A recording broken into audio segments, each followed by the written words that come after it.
وہ جو جماعت اسلامی کا وہ بڑا سافٹ سا ایک برانڈ ہمارے حصے میں آیا اس زمانے میں. ہم نے خیر مجھے نہیں پتا تھا لیکن میں نے وہ اشتہار دی نیوز میں دیکھا, اس کے بعد پرسو کیا,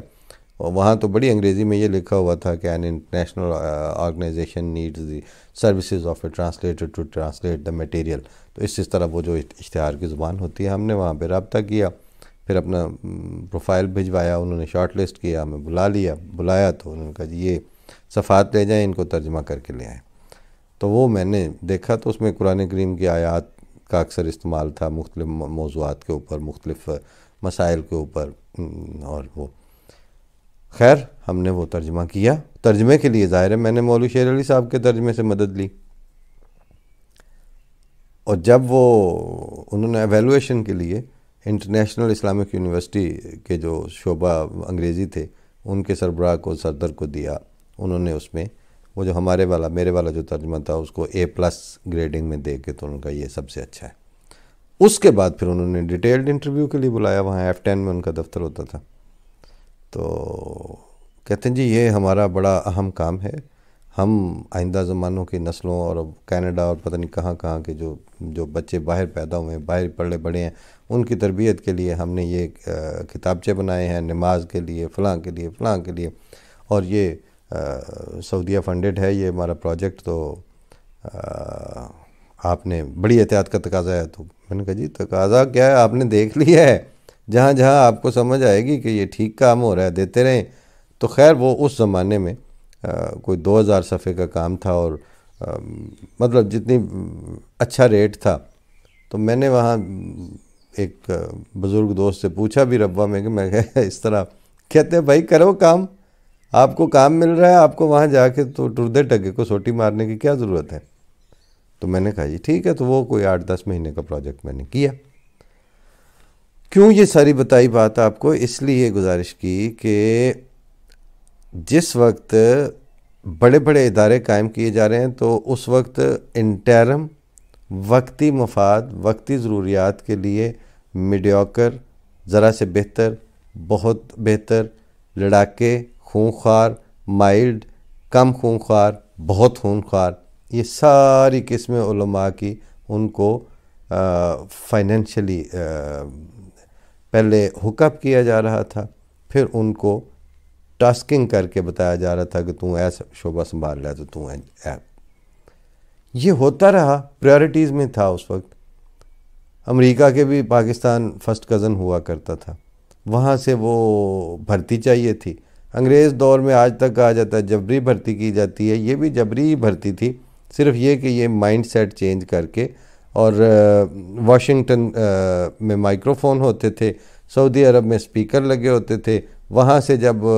خبریں جاتی تھیں پوری دنیا کا عالم اسلام, تو وہ جیسے یہ بنیادی طور پر یہ اصطلاح جو ہے وہ امام جماعت احمدیہ حضرت صاحبزادہ مرزا طاہر احمد صاحب کی ہے. وہ اپنے فرمایا کرتے تھے کہ عوام الناس عامۃ المسلمین کا مسئلہ یہ ہے کہ وہ خانہ کعبہ کے جو خادمین حرمین شریفین اور امام کعبہ اور جو وہاں سے آواز آئیں گی ان لاؤڈ سپیکروں سے, ان کے وہ دل و جان سے قربان ہوں گے کہ وہ اپنے آقا و مطاع حضرت محمد رسول اللہ صلی اللہ علیہ وسلم کی آواز سمجھتے ہیں. ان سادہ دلوں کو یہ نہیں پتہ کہ جو وہاں سے آپ کو جن لاؤڈ سپیکرز کی آواز آتی ہے ان کے مائکرو فون واشنگٹن میں اور امریکہ میں نصب ہیں, اور امریکہ خود کی ان کی مٹھی میں ہے, وہ ادھر عربوں کے ہمسائے میں اتنی سی جگہ پہ بیٹھے ہوئے ہیں. یہ سلسلے چل رہے ہیں اور ہمارے دیکھتے ہوئے چل رہے ہیں. مطلب یہ نہیں ہے کہ ان میں سے کسی بات کا پتہ نہیں ہے, سب پتہ ہے, سب ہو رہا ہے. پھر اس کے بعد مفادات بدلتے گئے, کون کس کی گود میں گیا, کس کو چین اچھا لگنے لگا تو کس کو جاپان, تو کس نے ملائیشیا کو اپنا ماڈل بنایا اور پھر وہاں سے چھوڑا تو پھر مدینہ کی ریاست بننے لگی. یہ باتیں ہی ہیں نا ساری. بنانا تو کچھ بھی نہیں تھا, نہ پیکنگ بننا تھا, نہ مدینہ بننا تھا, نہ کوالالمپور بننا تھا. پاکستان نے پاکستانی رہنا ہے, اور پاکستان کو اصل بات یہ ہے کہ پاکستان پاکستان بن کے رہے. وہ اپنا اب کرنی پڑ گئی یہ بات ہے تو وہ پنجابی پروگرام کے لیے وہ میراثی نے کہتے ہیں گھوڑا مانگا کسی سے تو کہیں شادی وادی پہ جانے کے لیے، تو ابھی اس نے بیچارے نے 2-4 قدم چلا تو وہ کداڑے کٹنے شروع ہو گیا، مطلب کودنا شروع ہو گیا۔ وہ اتر کے تو گھوڑے کے سامنے کھڑا ہو کے تو اس کو ہاتھ باندھ کے کہتا ہے مہاراج تسی کودن نالوں چالے ٹورے چلو تاں بڑی گل ہے، اپنی شکل تے اپنا وجود تے ویکھ۔ بات یہ ہے کہ اس وقت 10 ارب روپے کا جو خرچہ کرنا تھا انہوں نے ریلوے ٹریک کے اوپر، اور جس کو وہ وسعت اللہ خان برمودا ٹرائی اینگل کہتے ہیں اس ٹریک کو، کہ جہاں اتنے حادثات ہو رہے ہیں، اور ابھی کل وہاں پر 50 سے زائد لوگوں وفات پا گئے اور 100 سے زیادہ زخمی ہوئے پڑے ہیں۔ اور یہ ایک واقعہ نہیں ہے، وہ فردوس عاشق اعوان تو آگے کہتی ہیں اللہ کے فضل سے یہ اس سال کا پہلا حادثہ ہے۔ ایک تو ان کو بیان دینا بھی نہیں آتا کہ مطلب کون سی چیز کہاں لگانی ہے، کس بات کو، چونکہ سنا ہوا ہے نا، وہ جیسے عمران خان کو بالکل یہ کوئی پتہ نہیں ہوتا کہ میں کرنے بعد میں نے آگے کیا کرنی ہے اور میرا آج کا موضوع کیا ہے، اور اس کے لیے ایاک نعبد و ایاک نستعین وہاں سے وہ شروع ہو جاتا ہے۔ بس ضیاء اللہ کو شوق تھا وہ نحمدہ و نصلی علیہ سے شروع ہو جاتا تھا۔ کریں جو کرنا ہے، لیکن پھر اس کے جو آپ کہتے ہیں اس کے تابع کوئی آگے فکریں آئیں آپ کے، کوئی آپ کا سوچ کا اس کا انڈیکیشن آئے، کوئی اس سے ملتی جلتی بات کریں تو پھر آپ لگا لیا کریں ایاک نعبد و ایاک نستعین۔ اسی طرح وہ بیچاری کر گئی بات فردوس عاشق اعوان،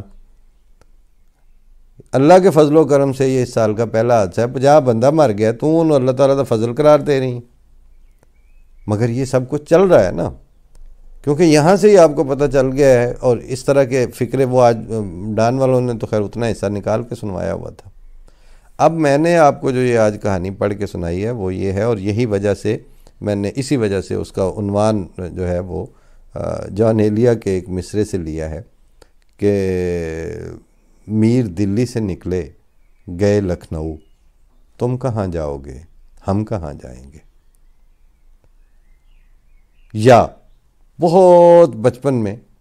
ایک 4 مصرے سنے ہوئے تھے کہ رات لمبی بھی ہے اور تاریک بھی، شب گزاری کا ساماں کرو دوستو، پھر یہ ملنا مقدر میں ہو کہ نہ ہو، اپنی اپنی کہانی کہو دوستو،